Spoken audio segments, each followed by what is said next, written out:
नमस्कार, मैं हूं निकिता और आप देख रहे हैं सत्यहिंदी.com।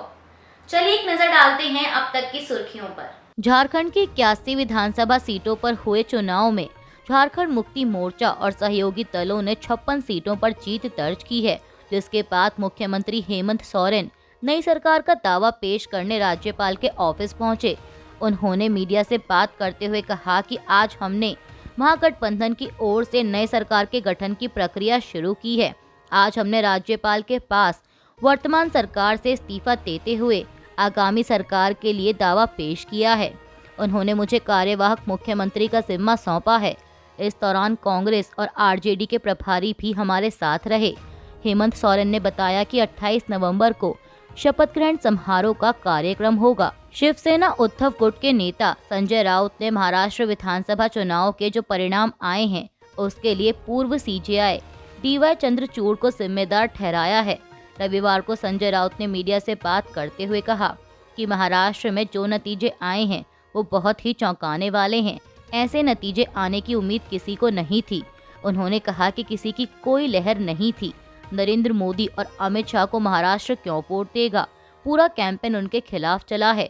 यहाँ से पूरे उद्योग को गुजरात ले जाया गया। महाराष्ट्र में किसान आत्महत्या कर रहे हैं। संजय राउत ने कहा कि ये जो नतीजे आए हैं उसके लिए अगर कोई जिम्मेदार होगा तो वो जस्टिस चंद्रचूड़ हैं, चीफ जस्टिस ऑफ इंडिया के पद पर बैठे व्यक्ति जिसने समय पर अपना निर्णय नहीं दिया, डिस्क्वालिफिकेशन के बारे में अपना जजमेंट नहीं दिया। 40-40 लोगों ने बेईमानी की। जिस पार्टी से चुनकर आए थे वो पार्टी छोड़कर दूसरी पार्टी में जाकर सत्ता में बैठे हैं। संविधान की रक्षा करना आपकी जिम्मेदारी है। आपने अगर निर्णय दिया होता तो ये हिम्मत आगे कोई नहीं करता। उन्होंने कहा कि आप आज भी वो खिड़की दरवाजे खुले रखकर रिटायर हो गए और अब कोई भी किसी भी तरह से पार्टी बदल सकता है या अपनी पार्टी को छोड़कर सरकार बना सकता है। राउत ने कहा कि इतिहास चंद्रचूड़ साहब को कभी माफ नहीं करेगा। बहुजन समाज पार्टी प्रमुख मायावती ने रविवार को कहा है कि जब तक फर्जी वोटों को डालने से रोकने के लिए चुनाव आयोग कोई कदम नहीं उठाता है तब तक उनकी पार्टी कोई भी उपचुनाव नहीं लड़ेगी। यूपी उपचुनाव के नतीजों के बाद मायावती ने रविवार को कहा कि यूपी में 9 विधानसभा में हुए उपचुनाव में इस बार जो वोट पड़े हैं और उसके बाद जो नतीजे आए हैं उसको लेकर ये आम चर्चा है।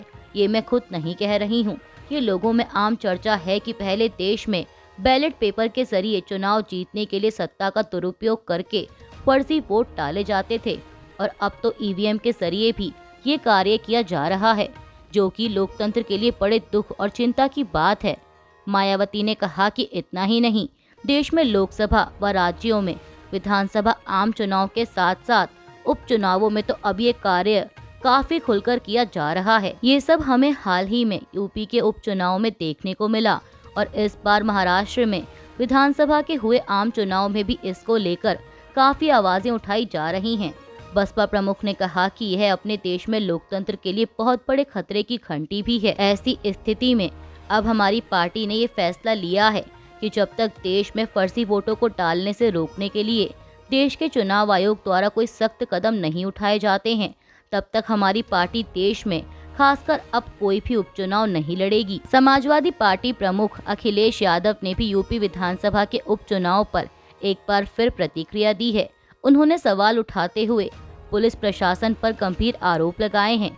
अखिलेश ने प्रशासन पर आरोप लगाते हुए रविवार को कहा कि जिस दिन चुनाव हो रहे थे उस समय बहुत सारे वीडियो, बहुत सारी जानकारी लगातार मिल रही थी, जिसकी सूचना सोशल मीडिया के जरिए चुनाव आयोग और संबंधित अधिकारी तक पहुंचा रहे थे। मैंने कुंदरकी के समाजवादी पार्टी के प्रत्याशी का वीडियो देखा था। सुबह जब वो वोट डालने निकले हैं तो उन्हें जानकारी मिल गई कि उनके बूथ के एजेंटों को निकाल दिया गया है। पुलिस प्रशासन ने मिलकर जो व्यवहार किया, उनकी नीयत और मंशा यही थी कि कोई भी समाजवादी पार्टी का एजेंट बूथ पर ना रहे। जानबूझकर प्रशासन ने खासकर पुलिस के निर्देश पर सभी बूथ एजेंटों को लगभग निकाल दिया और बड़े पैमाने पर जहां समाजवादी पार्टी के समर्थक थे, जो समाजवादी पार्टी को वोट देना चाहते थे, उन्हें रोक दिया गया। अखिलेश यादव ने सवाल करते हुए आगे कहा कि अगर वोटर को रोक दिया गया है तो वोट किसने डाले? अगर उन बूथों पर समाजवादी पार्टी का वोटर नहीं पहुंचा है, हमारे प्रत्याशी के समर्थक नहीं पहुंचे हैं, तो वोट किसने डाला है? सपा प्रमुख ने कहा कि ये बड़ा गंभीर विषय है और इसके साथ साथ 2 तरह की पर्ची होना, जिसमें लाल मार्क वाली और दूसरी सामान्य तरह की पर्ची होना। जिस दिन वोट पड़ रहे थे उस दिन भी हमने कहा था कि इस तरह की व्यवस्था प्रशासन ने बनाई है और जिसके कारण इस तरह का भेदभाव किया है। अखिलेश बोले कि यहाँ वो साथी बैठे हैं जिनका वोट था लेकिन वोट डालने नहीं पहुंचे। समाजवादी पार्टी के मुखिया और उत्तर प्रदेश के पूर्व मुख्यमंत्री अखिलेश यादव ने संभल में हुई हिंसा पर भी बयान दिया है। अखिलेश ने कहा कि संभल में गंभीर घटना हुई है, वहां सर्वे हो चुका था, चुनाव की चर्चा ना हो पाए इसलिए जानबूझकर सर्वे की टीम भेजी गई जिससे कि माहौल खराब हो जाए। अखिलेश ने कहा कि जानकारी मिली है कि कई लोगों को चोट पहुंची है और कई लोग घायल हैं। एक नौजवान नईम की जान चली गई।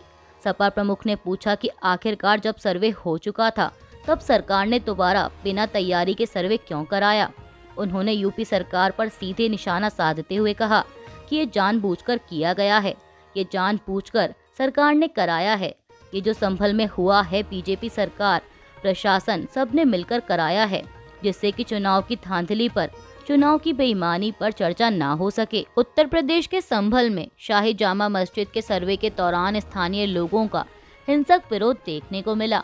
आपको बता दें कि सर्वे का यह आदेश अदालत की तरफ से आया है। वहीं विरोध को देखते हुए पुलिस ने भीड़ को नियंत्रित करने के लिए आंसू गैस के गोले छोड़े और लाठीचार्ज भी किया। मीडिया रिपोर्ट्स के मुताबिक जामा मस्जिद के हरिहर मंदिर होने का दावा करते हुए मंगलवार को संभल की अदालत में एक वाद दायर किया गया था, जिसके बाद अदालत ने मस्जिद परिसर के सर्वे का आदेश दिया। अधिवक्ता आयुक्त ने प्रशासन के साथ मंगलवार को ही मस्जिद का सर्वे किया था और आज रविवार की सुबह टीम जब फिर से मस्जिद का सर्वे करने पहुंची थी तो इस दौरान स्थानीय लोगों ने सर्वे करने पहुंची टीम का विरोध किया और पथराव किया। संभल के एसपी कृष्ण कुमार ने बताया, थाना कोतवाली संभल क्षेत्र में कोर्ट के आदेश पर सर्वे कराया जा रहा था। सर्वे शांतिपूर्वक चल रहा था, तभी कई गलियों से निकलकर लोग आए और अचानक पुलिस बल पर पथराव किया, जिसके बाद लाठीचार्ज कर भीड़ को खदेड़ दिया गया और पथराव कर रहे लोगों पर आंसू गैस भी छोड़ी गई। उन्होंने बताया कि संभल में धारा 144 लागू है। जिन लोगों ने भीड़ को उकसाया है उनकी सीसीटीवी के माध्यम से पहचान की जाएगी और सख्त से सख्त कानूनी कार्रवाई की जाएगी।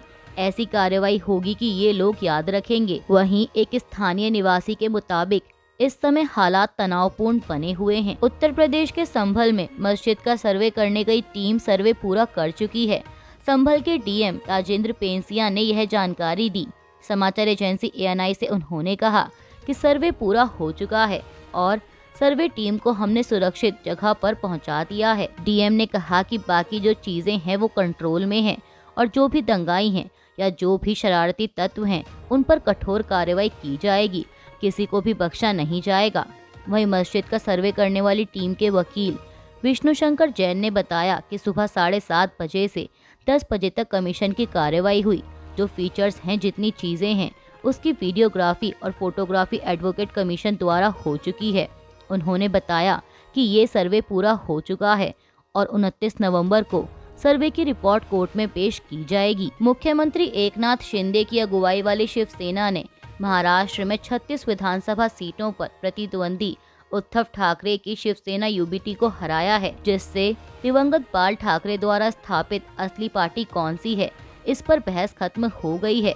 PTI के अनुसार सत्तारूढ़ महायुति गठबंधन के घटक शिंदे की सेना ने राज्य चुनावों में 81 सीटों में से 57 पर जीत हासिल की है। वहीं विपक्षी महाविकास अघाड़ी में सहयोगी शिवसेना UBT 95 उम्मीदवार उतारने के बावजूद केवल 20 सीटें ही जीत पाई। 14 सीटों पर इसने शिंदे की शिवसेना के उम्मीदवारों को हराया। महाराष्ट्र विधानसभा चुनाव में 2 प्रतिद्वंदी गुटों के बीच हुए मुकाबले में अजीत पवार की पार्टी NCP ने अपने चाचा शरद पवार की पार्टी को 29 सीटों पर हराया है।